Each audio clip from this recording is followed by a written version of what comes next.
السلام علیکم پیارے بچوں، کیا حال ہے آپ سب کے؟ میں امید کرتی ہوں کہ آپ سب بالکل ٹھیک ہوں گے۔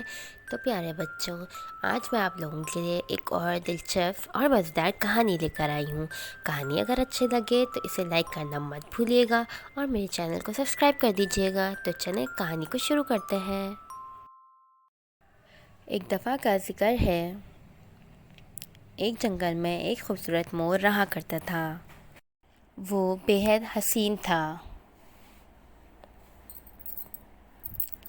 اس کی دوستی جنگل کے پاس موجود ندی میں ایک مچھلی سونا سے ہوا کرتی تھی۔ وہ دونوں بہت اچھے دوست تھے، ہمیشہ ساتھ رہتے، ساتھ کھیلتے۔ مور ہمیشہ سونا مچھلی سے ملنے آیا کرتا تھا۔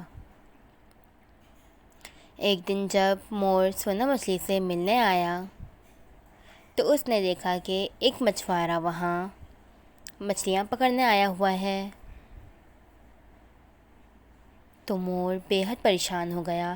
اسے کچھ سمجھ ہی نہیں آیا کہ وہ اپنے دوست کی مدد کیسے کرے۔ وہ بہت سوچنے لگا۔ پھر اس کی نظر اپنے پاس کھیلتے ہوئے چوہے پر گئی۔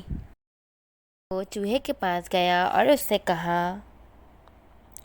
یار چوہے، مجھے تمہاری مدد کی ضرورت ہے۔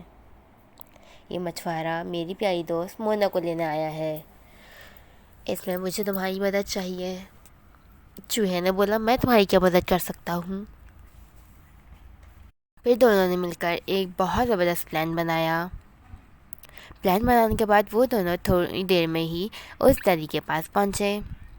مچھوارے کی نظر بہت ہی خوبصورت مور پر پڑی جو بہت حسین طریقے سے ناچ رہا تھا۔ مچھوارے کی آنکھوں میں بہت چمک اٹھی، وہ بہت خوش ہوا۔ اس نے پہلے کبھی ایسا خوبصورت مور دیکھا ہی نہیں تھا۔ چوہا موقع دیکھ کر مچھوارے کے کپڑوں میں گھس گیا۔ اس طرح مچھوارے کے ہاتھ سے جال چھوٹ کر گر گیا اور مچھوارا وہاں سے بھاگ گیا۔ اس طرح عقل مند مور اپنے دوست اور باقی مچھلیوں کو بچانے میں کامیاب ہو گیا، اور دوست چوہا بھی ان کا پھر اچھا دوست بن گیا۔